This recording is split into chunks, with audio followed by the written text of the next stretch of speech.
Coming up, the backcountry party in the desert returns. Come with us to the High Sierra Fly-In. Plus, meet the pilots flying critical missions in rural Arizona and a more affordable way to fly. AOPA Live this week begins in just a moment.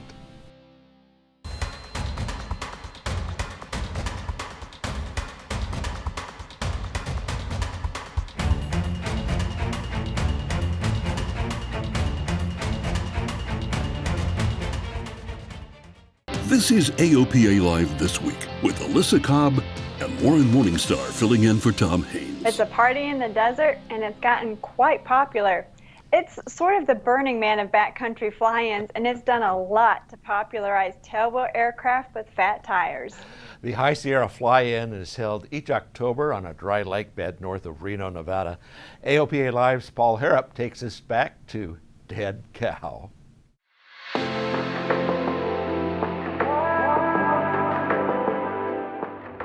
Well, first of all, I think it's incredible. I mean, a bunch of like-minded people doing like-minded things, having a really, really good time. Even High Sierra Fly-In first-timer Scott Jones gets it. It's a gathering way out in the desert where folks come to celebrate aviation, toast the freedom to fly, and demonstrate advanced proficiency with a chance to qualify and compete in STOL drag. What's cool about STOL drag is that it's open to newcomers. The bronze class this year was dominated by a Zenith 701 flown by High Sierra newbie John Hakala. He edged out Jeffro in the Beast 175.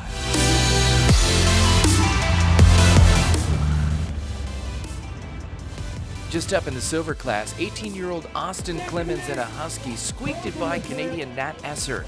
She flew very well, but Austin's reversible prop helped get him stopped. The gold class comes back down to Steve Henry versus Toby Ashley.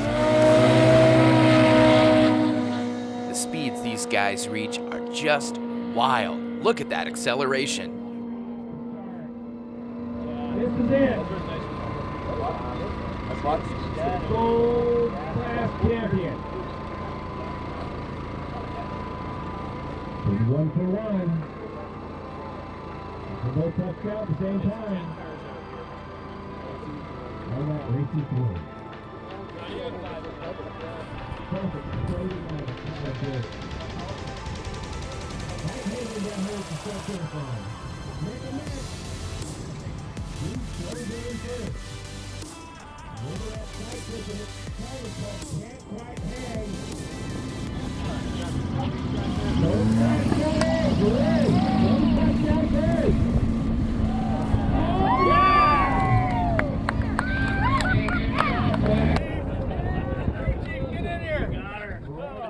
Toby keeps the belt for a third year. Tim, that's my guy, Canyon, my son.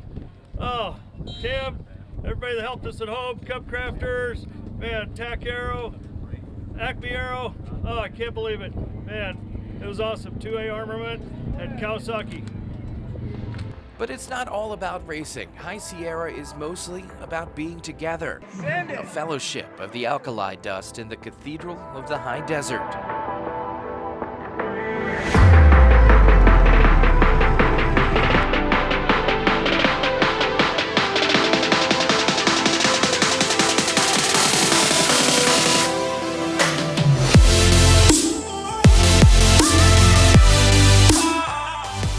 Central to that is the bonfire each night. The wood donated each year from the sawmill of rancher Merrick Turner. I think that's the cool thing about High Sierra Fly-In is how many people pitch in and take care of stuff. So like Merrick, what an awesome dude. The whole event is made possible by people showing up and pitching in. Ryan Van Haren comes down from Canada to volunteer in the Dead Cow Tower. We're here just facilitating the safe movement of airplanes. It's not air traffic control. This is a private property. There's a CTAF frequency. We're just helping facilitate airplanes. To the far left runway. I want you to land on the far left runway. I've got racers in both lanes. And they facilitated hundreds and hundreds in this wild place filled with beauty, friends, and lots of playa dust. Paul Harrop, AOPA Live. Well, there's a lot more to come from the High Sierra Fly-In. Look for more content across all of our channels in the coming weeks. And so, Alyssa, have you ever wanted to fly the 170 to the Dead Cow Lake bed? Oh, I would love to. I'll just need to make sure I hit up several wash racks on the way back. Yeah, it looks like it gets a bit dusty, but you must be having some fun with that 170, getting into some rugged strips. Yeah, I do some backcountry flying on my dad's farm. It's a lot of fun. I love taking it places. Indeed. Well, if you're a beach lover, you should have been there. Over 750 people came out to the beach party in Tullahoma, Tennessee. The Beechcraft Heritage Museum hosted the event, which featured guest speakers, a flyover, and a short field takeoff and landing demonstration. Now, the event celebrates beach, but actually all kinds of aircraft are more than welcome. And there's a critical part shortage facing a beloved beach design. No one is making the skins to fix the tails on V-tail Bonanzas anymore. That tail has a ruddervator, so that's a combination rudder and elevator. Now, the ruddervator skin is made of magnesium, which is fragile and degrades over time, and any tail damage could mean the end of the road for the airplane. The American Bonanza Society Foundation is working hard to find a solution, and get this, they're going to give $500,000 to anyone who can come up with a complete solution. Now, Bonanza owners can help as well by donating to grow the prize even more. You can find out more at the American Bonanza Society website. And there's another donation you can make that will significantly help general aviation today, but it won't cost you a thing right now. Now, as we told you last week, this week is National Estate Planning Awareness Week, and thanks to a generous $1 million donation, if you include the AOPA Foundation in your estate, the donor will match 10% of your future gift today, and your name will be inscribed on this wall in the AOPA Legacy Court here at AOPA headquarters. Simply join the AOPA Foundation Legacy Society to make your gift to support the AOPA Air Safety Institute and the You Can Fly program. Now, one of AOPA's You Can Fly initiatives is to help flying clubs get off the ground. Flying clubs give you a more affordable way to fly, and you can make pilot friends along the way. This week, a pilot from Maryland shares his story about how a flying club helped him reach his aviation goals. My name is Cameron Beckford. I'm a part of the Westminster Aerobats Flying Club. We own a 1980 152 Aerobat. So specifically, I joined the flight club, Westminster Aerobats, because my flight instructor was a member of it. I was actually training out of Carroll County Airport, and he introduced it to me, took me over here to Frederick, took me on a flight, and I was hooked ever since. I fell in love with the Aerobat, and yeah, I just had to join it. Favorite thing to do in the Aerobat is to take off. I normally fly out to Gettysburg and then fly to Carroll County, shoot some approaches, and then land back at Frederick. We're waiting to get parachutes, and then once we get parachutes, we can start doing some aerobatic training in it, so I look forward to that. I actually did my instrument training in the Aerobat and the flight club plane, so that's pretty cool. I racked up a lot of flight time pretty quickly. So a lot faster than I would have did at a flight school, that's for sure. My goal is to be a commercial pilot, so it's helped me get to my goals a lot faster. So I've been paying for all my flight training out of pocket. Now, as you know, it's pretty costly, so joining a flight club actually made it more cost efficient for me. And just having the members there to interact with and to help me out when things get hard, that's pretty much the reason why. You had that community base and build friendships. I learned a lot of tips and tricks about certain things. So there was a member that he's actually a corporate pilot. He was a member of the flight club. He taught me a lot of tricks to help me out with my instrument rating. So that's pretty good. Eventually I want to be an aircraft owner. And joining a flight club is the closest thing you can have to being an aircraft owner. Like, we share responsibilities, we help take care of maintenance, we clean the plane, fuel it up on our own. So everything's pretty much on us. And I learned pretty much a lot about aircraft ownership. The experience is more than what you can ask for, honestly. I mean, if you want to just fly for fun, meet new people, a flight club is what you need. Now, you can find a club near you or find the resources to start your own flying club right on our website. And coming up after the break, looking to perfect your landings? Well, Cirrus has a new course for that. And general aviation saving lives in Arizona. We'll be back in just a moment. The future of USB charging power has arrived. Introducing new, ultra-fast charging TA360 USB chargers. Unlock the power of USB Power Delivery (PD) technology. Max power. Multiple configurations. In-seat cabin, cockpit, and galley USB power. Easy to install. Backed by the best. True Blue Power, the USB experts. Welcome back. Looking to smooth out those landings and perfect those takeoffs? Cirrus has a free course for you. The Cirrus Approach SR Series Takeoffs and Landings Flight Training course takes you through 10 real-world lessons from pre-flight planning to touchdown at your destination. The goal is for every takeoff and landing to be safe, predictable, and repeatable. The course is taught in a Cirrus SR airplane, but the lessons can be applied to any airplane type.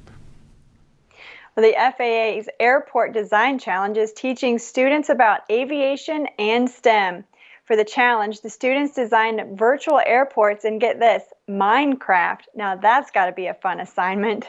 Now along the way, students meet aviation professionals, engage with other designers, and learn about the aerospace industry. The challenge starts on November 15th, so let your little ones know. You can register them on the FAA website. And the nation's airports are staying pretty busy with business aviation traffic, but the airlines haven't recovered to pre-pandemic levels yet. Now this according to FlightAware. Commercial airline traffic in the U.S. is down some 19% compared to 2019, but business aviation is booming. The number of flights is running well ahead of 2019 levels, some 22% more actually. Now, it's worth noting that FlightAware defines business aviation as turbine-powered aircraft. They don't count piston aircraft, but we all know that a lot of piston hours are flown for business travel too. Well, whether we're talking about business, commercial, or personal aviation, there's something new that's being added to the conversation, AAM. Now that's Advanced Air Mobility, and it covers everything from intercity travel with air taxis to travel between cities. But rather than airport to airport, AAM envisions a world where you can fly from city center to city center. AAM is mostly vertical lift machines with innovative new designs. A lot of players see it as the future, from established airframers like Airbus and Embraer to new entrants like Joby. Last week in Las Vegas, the National Business Aviation Association saw AAM as so transformative that they called in some big names to talk about it. The idea that you don't have to be stuck in traffic. You can go 300, 400, 500 feet up in the air and be free. We will democratize flight. The advent of electric VTOL and electric manned flight writ large is really driving a renaissance in aviation. I mean, this is a whole new world. It's really exciting to see that there's sort of this blossoming of opportunity, that ways that aviation can serve mankind that are not really currently being exploited very well. These aircraft are going to be operating at a much lower cost than a traditional helicopter, and I said they're going to be affordable for everybody. And so it's not just taking people from New York out to the Hamptons. It's going to be used to move people across all of the cities. And just to give you an idea of what this AAM future might be like, there's a company that claims they will be able to fly you from downtown New York to downtown Boston in under just 40 minutes. The Transcend Air VY400 is a high-speed vertical takeoff and landing aircraft. It's not electric. It's powered by a single GE turboshaft engine. Top speed is reported to be more than 350 knots. The company has just selected Cayman Aerospace to build the VY400. Cayman builds the K-MAX and SH-2G Super Sea Sprite helicopters. Well, if you're a pilot, chances are you'll take any excuse to fly. And it's an added bonus if you can help people along the way. AOPA Senior Features Editor Julie Walker brings us the story about people who fly blood to rural Arizona. Arizona is vast. It is the 6th largest state in the Union, and its desert to mountain landscape covers 113,998 square miles. It's a jaw-dropping, awesome, landlocked sea of natural beauty and wide-open wilderness. Between here and there in Arizona is a whole lot of nothing but nature at its wildest. And if you need something quickly, General Aviation offers a lifeline. Or, in the case of Arizona's Flights for Life program, a bloodline. Flights for Life, it's an organization of pilots that fly blood products all over the state of Arizona, parts of New Mexico, and Oklahoma. Started in 1984 with 4 pilots basically drawing this out on a napkin and approaching United Blood Services because they knew there was a need for this, and it just grew organically from that. The airplane really reduces the time and the travel, and because we can get the blood product from the donation to the lab, more products can be pulled from that. We have about 126 active pilots and about 80 of them that are very active. And the criteria is you have to have 100 hours PIC. You don't have to own an airplane. You have to hold a medical or basic med, and that's about it. I did an unscheduled mission, and I took it to Cottonwood and landed there, and the person in scrubs came up, grabbed the box off me, took off running, and at the next meeting, they asked me to stand up, and I'm like, oh, I thought I did something wrong. And they said, that person was on the table. They said, you saved his life. I don't think I saved his life, but I might have helped a little bit. So that sold me right then, and I was hooked ever since. Volunteer pilots see Flights for Life as a great excuse to fly the state. Cap says he always thinks we could turn this into a blood run when he plans a flight. Arizona is a beautiful state, and there's a lot of wide open space. Sedona is a vacation destination as far as I'm concerned. We fly over Sedona, it's like, oh yeah, Red Rocks. You know, we don't realize how lucky we are. Ray Rear volunteers for Flights for Life because, he says, he has an addiction, not to anything dangerous, just to flying. On this overcast day, unusual for Phoenix, we are attempting to accompany him on a bloodline flight to Flagstaff. Well, we're a little bit conservative. Actually, we're a lot conservative.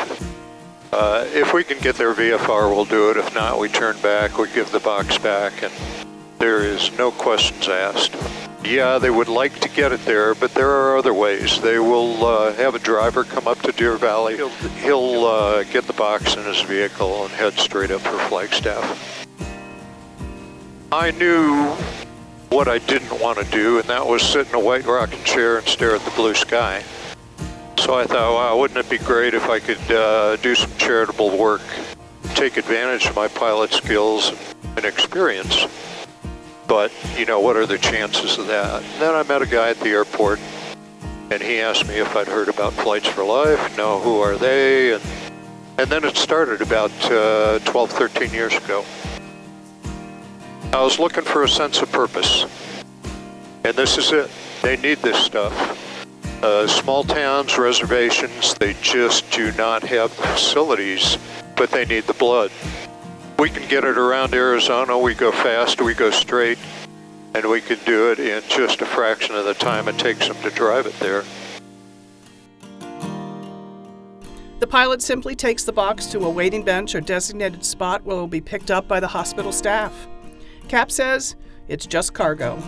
You're doing something good for your community. You may never meet anyone you help, but it makes you feel good, he says. Julie Walker, AOPA Live. What an amazing story. Thanks for bringing that to us, Julie. Now you can read the full story in the upcoming December issue of AOPA Pilot Magazine. Warren, I can't think of any better way of combining your passion for flying with helping others than delivering life-saving blood. Oh, absolutely, Alyssa. And I think probably people don't understand about how huge Arizona and that part of the West is and how remote some parts of it are, particularly parts of the Navajo Nation, where it's almost like getting around Alaska. An airplane is about the only way to do it. Yeah, great work, guys. Well, that's our show for this week. Thanks for spending some time with us. You can share your thoughts by leaving us a comment on YouTube, or send them to the address on your screen. We hope you can go out and enjoy some of this beautiful fall weather. I did just Monday night, and we'll see you back here again next week. Blue skies, everyone.